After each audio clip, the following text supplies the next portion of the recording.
اچھا پھر کہتے ہیں کہ آپ حجر اسود کی بھی پوجا کرتے ہیں، مسلمان حجر اسود کی بھی پوجا کرتے ہیں، کیوں؟ اس لیے کہ وہ حجر اسود کو چومتے ہیں، تو اگر کسی چیز کو چومنا، کسی کو چومنا اگر یہ پوجا ہے، بات بہت دور تک چلی جائے گی۔ آپ اپنے بچے کو چومتے ہیں محبت میں، تو کیا آپ اپنے بچے کی پوجا کر رہے ہیں؟ آپ اپنے استاذ کا ہاتھ چومتے ہیں، ماتھا چومتے ہیں، کسی بزرگ کا ماتھا چومتے ہیں، ہاتھ چومتے ہیں، تو کیا آپ ان کی پوجا کر رہے ہیں؟ تو جیسے میں نے کہا بات بہت دور تک چلی جائے گی، تو میاں بیوی بھی ایک دوسرے کے پجاری بن جائیں گے۔ چومنا یہ محبت کا اظہار ہے، عقیدت کا اظہار ہے، اس کی مختلف نیت ہوتی ہے۔ آپ اپنے بچے کو چومتے ہیں، وہ اور محبت ہے۔ آپ اپنے والدین کے پیشانی کو چومتے ہیں، وہ اور محبت ہے، وہ عقیدت کے ساتھ ہے۔ ماں باپ کے پیشانی کو یا بزرگ کے جو آپ چومتے ہیں، یہ عقیدت کے ساتھ ہے، مختلف کے مختلف انداز ہے۔ اور کسی کو چومتے ہیں تو اس کا پھر الگ انداز ہے، ہر ایک کی محبت کا الگ اظہار ہوتا ہے۔ تو اسی طریقے سے حجر اسود کی عقیدت میں آ کر کے اگر کوئی اس کو چومتا ہے، محبت کا اظہار کرتا ہے، تو اس کا مطلب یہ نہیں ہے کہ وہ حجر اسود کو پوجتا ہے یا مقام ابراہیم کو پوجتا ہے، وہ ایک جہت ہے اور یہ ایک محبت کا اظہار ہے حجر اسود میں۔ لیکن ملحد ہے نا، ملحد نے تو اپنا اعتراض کرنا۔ پھر کہتے ہیں کہ آپ کہتے ہیں کہ فرشتے وہ معصوم ہے، حالانکہ حضرت مریم علیہ السلام غسل کر رہی ہے، حضرت جبریل خوبصورت آدمی کی شکل میں وہاں آ جاتے ہیں۔ ان کم بختوں کا بس اللہ ہدایت دے، انسان سن بھی نہیں سکتے ان اعتراضات۔ وہ کہتے ہیں دیکھو وہ ایک خوبصورت بندے کی شکل میں بن ٹھن کے وہاں جاتے ہیں۔ اب وہ کہتے ہیں کہ دیکھو ایک جگہ ایک عورت ہے، وہ برہنہ نہا رہی ہے اور ادھر سے ایک بندہ بن ٹھن کے جا رہا ہے، تو یہ اس کے اندرونی جذبات کی عکاسی ہو رہی ہے۔ اگر حضرت جبریل میں یہ جذبات نہیں تھے وہ اس طرح کیوں گئے؟ بلکہ وَنَفَخْنَا فِيهِ مِن رُوحِنَا، ایک ملحد جو پرلے درجے کا، بس کیا کہیں، نفخنا فیہ من روحنا کی تشریح جو وہ کر رہا تھا میں بیان نہیں کر سکتا۔ ہم نے حضرت مریم میں اپنے روح پھونک دی، کہتے ہیں کہاں پھونکی اور کیسے پھونکی؟ ایسے خبیث لوگ ہیں۔ حالانکہ واضح ہے کہ ان کے گریبان میں روح پھونکی، اللہ نے اس کا اثر جو ہے وہ بدن تک پہنچا دیا۔ مثال کے طور پر ہم اس کو اپنی زبان میں سمجھ لیتے ہیں، ایک بندہ ہے اس کو بواسیر کی بیماری ہے، وہ آ کے کہتا ہے کہ مولوی صاحب مجھے دم کرو، تو مولوی صاحب کہاں دم کرے گا؟ وہاں دم کرے گا جہاں بواسیر ہے۔ ملحد ہے نا، وہ سر پہ ہاتھ رکھ کے سر پہ دم کر دے گا، اللہ رب العزت اس کا اثر وہاں تک پہنچا دیں گے۔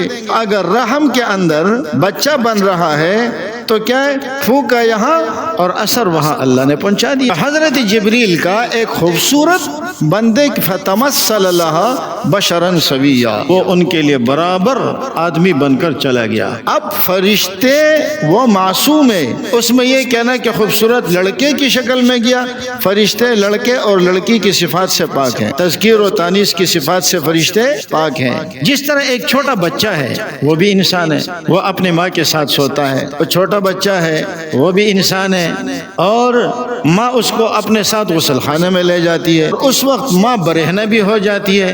لیکن کسی نے اعتراض کیا ہے کہ یہ بچہ ساتھ میں ہے، اس لیے کہ سب کو پتا ہے کہ یہ بچہ یہ ان چیزوں کو سمجھتا ہی نہیں ہے، ان میں یہ جذبات ہے ہی نہیں۔ تو فرشتے میں جب یہ جذبات ہے ہی نہیں تو ان کی مثال بچوں والی ہوئی، ان پر اعتراض کرنا ہی غلط ہے۔ ان کی مثال وہ بچوں والی ہو جاتی ہے، ان پر اعتراض کرنا غلط ہے۔ پھر کہتے ہیں کہ آپ کہتے ہیں کہ فرشتے وہ نبی علیہ الصلوۃ والسلام انبیاء کرام وہ افضل ہیں، حالانکہ جو حضرت جبریل ہے وہ اللہ رب العزت سے احکامات براہ راست لیتا ہے، اور جو انبیاء ہے وہ اللہ سے احکامات فرشتے کے واسطے سے لیتے ہیں، جبریل کے واسطے سے لیتے ہیں۔ تو ایک وہ جو براہ راست احکامات لیتا ہے، دوسرا وہ ہے جو واسطے سے لیتا ہے۔ تو اس میں افضل کون ہوگا، جو واسطے سے لے یا براہ راست لے؟ براہ راست جو ہے جو وہ افضل ہوگا۔ تو اس کا مطلب یہ ہے کہ حضرت جبریل انبیاء سے افضل ہے، حالانکہ یہ بات غلط ہے، اسی لیے کہ اللہ نے فرمایا وَلَقَدْ كَرَّمْنَا بَنِي آدَمَ، ہم نے بنی آدم کو فضیلت دی ہے۔ تو انسان تو ویسے بھی فرشتوں سے افضل ہے، اور پھر انسانوں کے خواص فرشتوں کے خواص سے افضل ہے جیسے انبیاء۔ یہاں اور افضلیت کی وجہ بھی میں پہلے عرض کر چکا ہوں کہ انسان فرشتوں سے افضل کیوں ہے، اس لیے کہ اس کے اندر دونوں صلاحیتیں موجود ہیں، نیکی کی بھی انسان میں صلاحیت ہے، بدی کی بھی ہے۔ آپ روزہ رکھتے ہیں تو آپ کو ثواب ملتا ہے، حالانکہ صبح سے شام تک رہتے ہیں، اور فرشتے تو ساری زندگی بغیر کھائے پیے رہتے ہیں، لیکن ان کے لیے اس نہ کھانے نہ پینے کا کوئی ثواب نہیں ہے۔ انسان کی فضیلت تو فرشتوں پر ہے۔ ہاں تک رہی یہ بات کہ حضرت جبریل احکامات لے کر آتے ہیں، بھائی ان کی مثال قاصد کی ہے، ان کی مثال قاصد کی ہے۔ اب قاصد کے لیے یہ کوئی ضروری تھوڑی ہے کہ جس کی طرف بھیجا جا رہا ہے وہ اس سے افضل ہو، بلکہ وہ عام طور پر ڈاکیا کا کام کرتا ہے ہمارے حساب سے۔ اب آپ کو مثال کے طور پر کسی نے کوئی خط بھیجا، کوئی پیغام بھیجا، اور جس کے واسطے سے بھیجا ضروری نہیں ہے کہ وہ آپ سے افضل ہو، وہ ایک عام بندہ بھی ہو سکتا ہے۔ اور مقصود کون ہے؟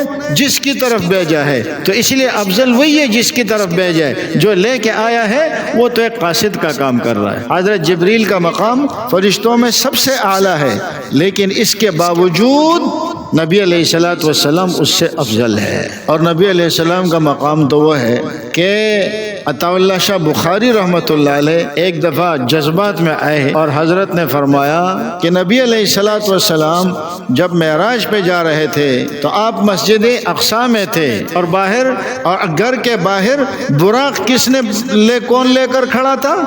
حضرت جبریل۔ کہنے لگے حضرت جبریل تو ہمارے محبوب کے دروازے کے چوکیدار ہے، جو ان کے دروازے پر کھڑے ہیں، ان کا مقام اپنی جگہ، لیکن جب نبی علیہ الصلوۃ والسلام سے تقابل ہوگا تو فرمایا وہ تو براق لے کر کھڑے ہیں۔ اور جب اونچائی کی ایک حد پر پہنچتے ہیں تو آگے جبریل کیا کہتا ہے کہ میں آگے نہیں جا سکتا، میرے پر جل جائیں گے۔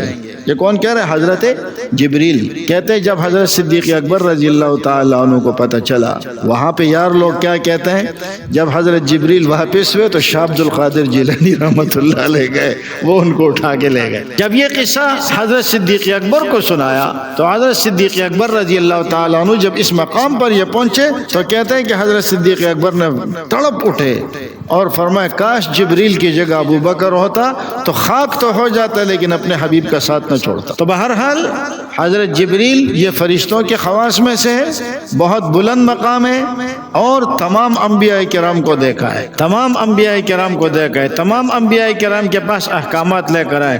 کتنا بڑا درجہ ہے، بہت اعلیٰ درجہ ہے نا۔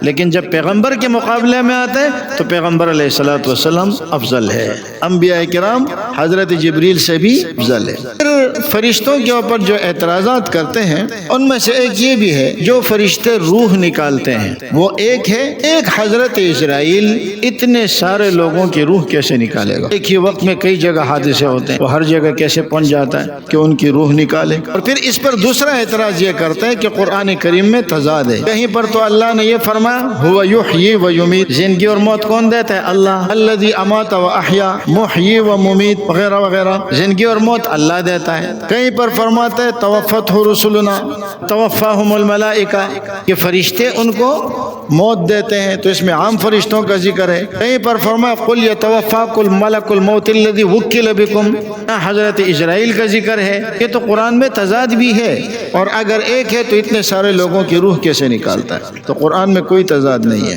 حقیقی جو مالک ہے زندگی اور موت کا، جس نے زندگی اور موت کو بنایا، خلق الموت والحیات، وہ کون ہے؟ اللہ۔ اصل موت دینے والا کون ہے؟ اللہ۔ اور جو بیچ میں واسطہ بنایا ہے وہ واسطہ فرشتوں کو یا حضرت اسرائیل کو بنایا ہے، اور کہیں پر عام فرشتوں کی طرف نسبت ہوتی ہے۔ کیوں؟ علماء فرماتے ہیں اس لیے کہ حضرت اسرائیل اکیلا نہیں ہے، یہ ان کی پوری ایک ٹیم ہے، ایک گروہ ہے، جماعت ہے، لیکن ان کا بڑا کون ہے؟